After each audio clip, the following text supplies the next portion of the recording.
Apart from music, welcome to my mini vlog, guys, and happy Tiyar to everyone watching this.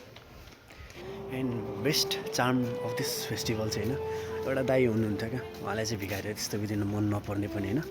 अनि त्यसपछि एउटा भिखारी आयो क्या होइन, उहाँले चाहिँ लाइक वर्षको 365 दिनमा होइन कि त्यस्तो केही पनि नलाग्ने होइन. बट आज चाहिँ त्यो भिखारीले पनि होइन हल्का फुल्का हुन्छ नि, आफूले जति आउँछ भट्टाएको होइन.